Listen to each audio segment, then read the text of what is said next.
വീടുകളിൽ നിർമ്മിക്കുന്ന കേക്ക് ഉൾപ്പെടെ ഭക്ഷ്യവസ്തുക്കൾക്കിനി ലൈസൻസും രജിസ്ട്രേഷനും നിർബന്ധമാണ്. ലൈസൻസ് ഇല്ലാതെ വീടുകളിൽ ഭക്ഷ്യവസ്തുക്കളുടെ വിതരണമോ നിർമ്മാണമോ വിൽപ്പനയോ നടത്തിയാൽ കർശന നടപടിയെടുക്കും. ഇവർ 2006 ഭക്ഷ്യസുരക്ഷാ നിയമം അനുസരിച്ചുള്ള രജിസ്ട്രേഷനോ ലൈസൻസോ എടുക്കണം.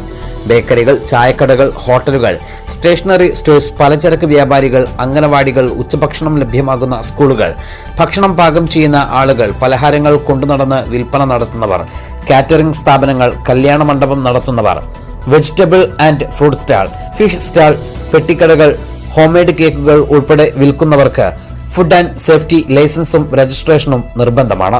രജിസ്ട്രേഷൻ എടുക്കാത്തവർക്ക് 50,000 രൂപ വരെ പിഴയും 3 മാസം വരെ തടവും ശിക്ഷ ലഭിക്കുമെന്ന് ഭക്ഷ്യസുരക്ഷാ വകുപ്പ് മുന്നറിയിപ്പ് നൽകി. ലോക്ഡൌണിൽ ജീവിതം ലോക്കായതോടെയാണ് അധിക വീട്ടമ്മമാരും യൂട്യൂബ് വഴിയും മറ്റും വിവിധ തരം കേക്ക് ഉൾപ്പെടെയുള്ള ഭക്ഷ്യവസ്തുക്കളുടെ നിർമ്മാണം പഠിച്ചെടുത്ത് വിൽപ്പന ആരംഭിച്ചത്. ഗുണനിലവാരം ഉള്ളതിനാലും കടകളിൽ ലഭിക്കുന്ന കേക്കിനേക്കാൾ കുറഞ്ഞ വിലയ്ക്കാണ് ഇവയുടെ വിൽപ്പന എന്നതിനാലും ഗ്രാമപ്രദേശത്തുൾപ്പെടെ വൻതോതിലാണ് വിൽപ്പന നടന്നത്. ലോക്ഡൌണിൽ നിരവധി കുടുംബങ്ങളെ പട്ടിണിയിൽ നിന്ന് കരകയറ്റിയതും കേക്ക് നിർമ്മാണ ബിസിനസ്സിലൂടെയായിരുന്നു. എന്നാൽ ഇതിന് തടയിടുന്ന നടപടികളുമായാണ് ഭക്ഷ്യസുരക്ഷാ വകുപ്പ് രംഗത്ത് വന്നിരിക്കുന്നത്.